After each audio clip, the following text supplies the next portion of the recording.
Հայաստանի իշխանությունները քանի որ չեն դրել այդ խնդիրները, Ամերիկայի Միացյալ Նահանգները ինքը պետք է մտածի Հայաստանի անվտանգային խնդիրների մասին։ Եթե ասում եք դուք խնդիր չեք տեսնում, հիշում եք նաև ռազմագերիների հետ կապված հարց բարձրացրեց այն դեռևս նախաստորագրումից առաջ ասացին որ դեռևս պետք չէ թեմային անդրադառնալ Հայաստանի իշխանությունները վախենալով Ադրբեջանի արձագանքից հետո դա իրենք վերջին շրջանում հատկապես այդ փոխանակում ըստ էության տեղի ունեցավ ռազմագերիների։ Դա ենթադրվում է, մենք չենք նշել այդպես։ Ուզում եմ ասեմ Հայաստանի ԱՄՆ-ն խնդիր չունի, եթե դու խնդիր չունես։ Ես որ ասում եմ ԱՄՆ-ն այսինքն ոչ թե միտումնավոր է, չէ, ոչ թե միտումնավոր է արել, այլ հիմա տեսեք այն ժամանակ Միացյալ Նահանգները գումար էր հատկացնում բյուջեից, կար Ադրբեջանի դեմ պատժամիջոցներ, որ Ալիևը հասավ նաև դրա հեռացմանը, Թրամփի այդ խաղաղության նախաստորագրումից։ Ինչու էր դա անում Ադրբեջանը ճնշում էր, չէ, ըստ էության ինչի համար, որտեղ Հայաստանն էր դա։ Հիմա Հայաստանը դա չի ասում, ԱՄՆ-ն համաձայն է ինչ խնդիր։ Այսինքն դուք ասում եք Ադրբեջանը իր շահը պաշտպանելով գնում է առաջ, Հայաստանը իր շահը պաշտպանելով չի գնում առաջ։ Հայաստանի իշխանությունների կենտրոնացումը այսօրվա խնդիր է փակել, ապագա ռիսկերը հետո մի բան կմտածենք, այս տրամաբանությունն եմ ես տեսնում։ ԱՄՆ-ն խնդիր չի տեսնում, եթե դու հարցը չես բարձրացնում, ԱՄՆ-ն խնդիր չի տեսնում։ Հասկանալի է, դուք Հայաստանի դիրքորոշման վրա եք, վերագրում եք Հայաստանի միանշանակ, որովհետև Հայաստանը երբ հարցեր բարձրացրել է, թե ԵՀԿ Մինսկի շրջանակում, այդ հայտարարությունները, որ հնչել են Արցախին հարցը պետք է լուծվի 3 սկզբունքներով, դա մեր օգտին չէր այսօրվա հայացքով որ նայում ենք, ԱՄՆ-ն ինչու էր դրան համաձայն։ Եթե ԱՄՆ-ն սպասարկում է Ադրբեջանի շահերը, ինչու այդ թրիկը չդարձրեց ենթադրենք թուրքը ամերիկյան եւ ինչու ներգրավեց Հայաստանին։ Որովհետև դա Հայաստանի տարածքում է եւ Թուրքիան անպայման ունի իր մենք ես հիշեցրեցի որ հենց Թուրքիայում ԱՄՆ դեսպանի հայտարարությունից հետո այդ պրոյեկտը սա տարածաշրջանային նախագիծ է մենք պետք է հասկանանք եւ այս 30-ամյա հակամարտությունը այդ նախագիծը ըստ էության բացեց եւ Հայաստանն էր խնդրեմը հետեւաբար Հայաստանի տարածքում այդ խնդիրը լուծելն է խնդրեմը Թուրքիայի եւ Ադրբեջանի համար ԱՄՆ-ն ոչ թե սպասարկում է նրանց շահերը այսպես միտում ԱՄՆ-ի շահերից է բխում նրանց հետ այս պրոյեկտը իրականացնել է որովհետեւ սա տարածաշրջանային կենտրոնական Ասիա միջև Եվրոպա տանող Ռուսաստանի եւ Չինաստանի ազդեցությունը թուլացնող եւ ինչպես նշեցի բացի նավթագազայինը նաեւ հատուկ հազվագյուտ մետաղներին տիրանալու մենք պետք չի մոռանալ որ Սյունիքը նաեւ մետաղական հանքեր մենք ունենք որտեղ նույնպես հետաքրքրություն կարող է լինել կենտրոնական Ասիայում տեսեք Հայաստանում դատա կենտրոնը չէ կառուցվում հովացման հզոր համակարգ է պահանջում 100 մեգավատ հոսանք դա հսկայական էներգետիկ պահանջմունք է, որը բավարարելու համար օրինակ կարող են հովարային անջատումներ սկսել, եթե էներգետիկ համակարգը դրան պատրաստ չլինի։ Բայց Հայաստանը ինչով է հետաքրքիր, որ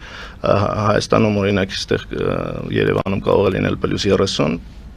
Արագածի վրա կամ այլ տարածաշրջաններում ամբողջ տարի բավական մեղմ կլիմա է եւ այդ հնարավորությունը տալիս է հովացման այդ տեխնոլոգիաները իրականացնելու եւ լոգիստիկ առումով կենտրոնական Ասիայից Ուզբեկստանից այնտեղ էլ կան հատուկ այդ մետաղները վերել Հայաստանում այդ ամեն ինչը մշակել օրինակ դատա կենտրոններով դա նաեւ լոգիստիկ տրամաբանություն է այսինքն Հայաստանը այդ առումով կարեւորվել է եւ այստեղ բայց առանց Ադրբեջանի եւ Թուրքիայի դա անհնար է ապահովել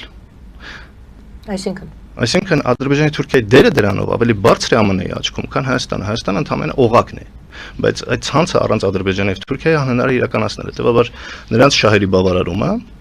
լինելու ավելի առաջնային է, նրանց աշխարհաքաղաքական կշիռը հաշվի առնելով։ Դա ոչ թե ԱՄՆ-ի ընտրությունն է, որ ես սիրում եմ Ադրբեջանին եւ Թուրքիային ավելի եմ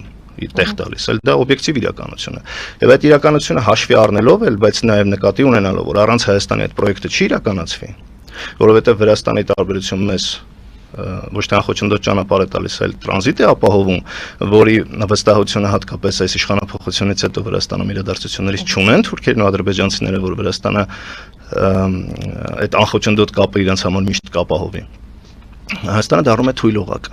բայց այդ թույլ օղակից մենք պետք է դուրս գանք, որովհետև մենք շատ թանկին ենք վճարի, ասածս դա է։ Ոչ թե հակադրվելով ԱՄՆ-ին, այլ ցույց տալով, որ կան այս անվտանգային ռիսկերը եւ հենց թրիփը ռիսկի տակ է ապագայում, եթե այս խնդիրները չհասցեագրվեն եւ լուծում չստանան։ ԱՄՆ-ին պետք է ցույց տալ, որ այս ծրագրի ապագան կախված է Հայաստանի շահերը հաշվի առնելով, անտեսումը հղի վտանգներով։ ականներ են, որոնցից կարող օգտվի եւ Ադրբեջանը ԱՄՆ-ի անտարբերության դեպքում ներխուժելով եւ աշխարհական այլ կենտրոնները Իրանը, Ռուսաստանը վտանգելով այդ ծրագրի ընդհանրապես հեռանկարայնությունը։ Եթե Հայաստանը ընդունում է, որ ինքը թուրք-ադրբեջանական դաշինքի մեջ է, մեծ հաշվով, sense բնականաբար նրանց հորդորներին պետք է սկսի ականջալուր լինել եւ այո, եթե մենք լուրերով կարծեմ տեղեկացանք, որ վերաց-ադրբեջանական տրանզիտի հետ կապված իսկապես կան խնդիրներ, Վրաստանը խոչընդոտներ է ստեղծում։ Բայց այստեղ Հայաստանին էլ է ուզում խառնել Ալիևը խառնում է, որպեսզի ճնշում գործադրի Վրաստանի վրա եւ ըստ էության երևի թե մեկ գրակոչով երկու նպաստակ խփել։ Դե Հայաստանը այս դեպքում արդեն խոցել է իրեն դարձրել Հայաստանի իշխանությունները դարձրել են իրենց քմահաճույքների զոհը։ Եթե Ադրբեջանի տակտիկան հետեւյալը կարող է լինել Հայաստանին թե ավելի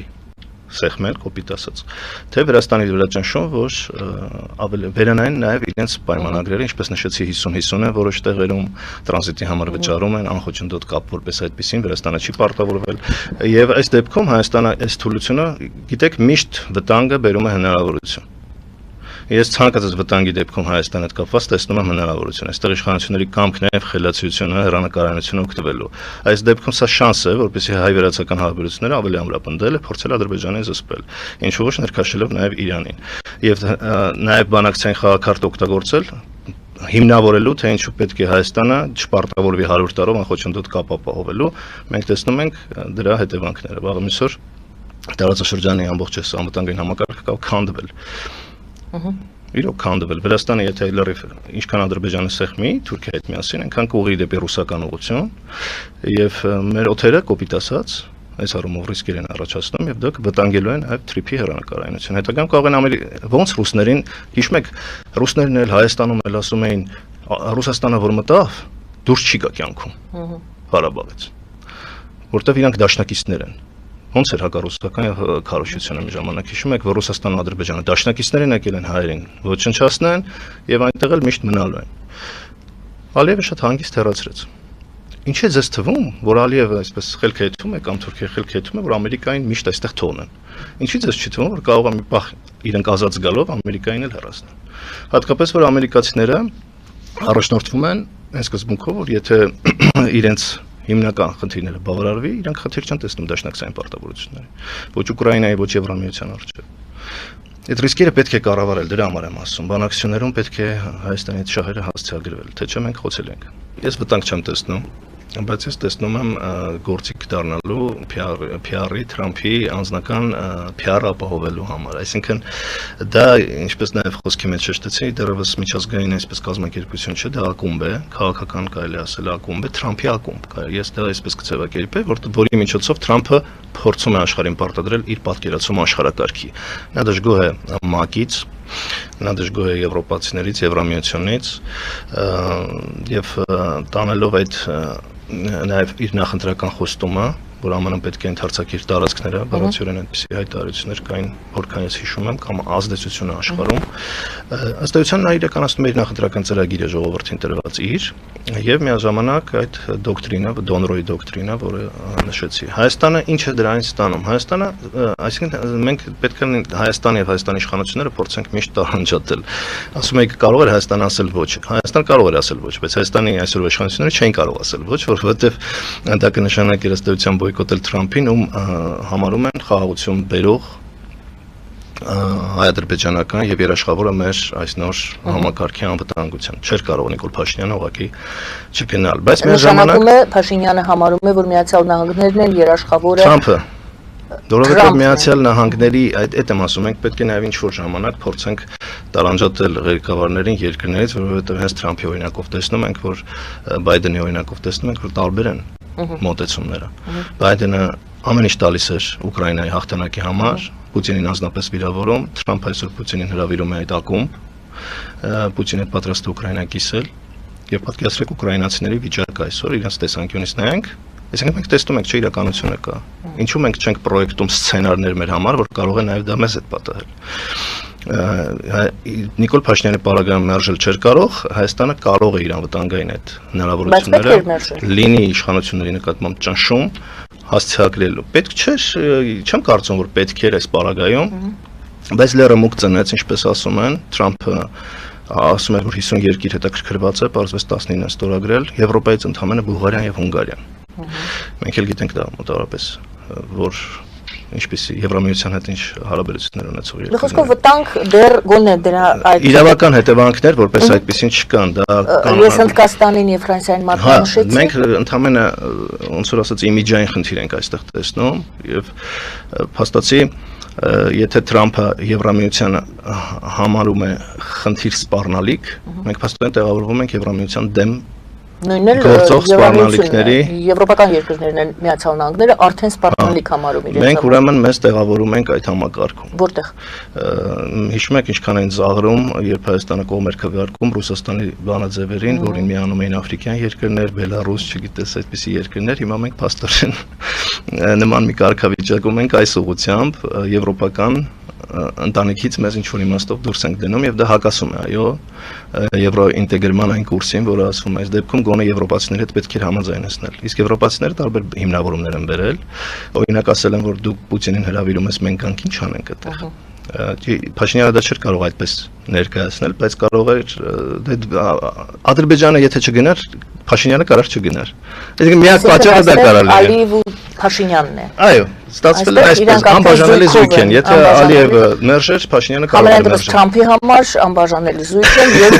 եւ ընկերներ են, նա հրապարակային հայտարարեց ընկերներ են, ձևակերպեց իր ընկերների շրջանակը, Պակիստան, Սաուդյան Արաբիա, որոնք աշխարհի ամենա ոչ ժողովրդավարական երկրների top 10-ում են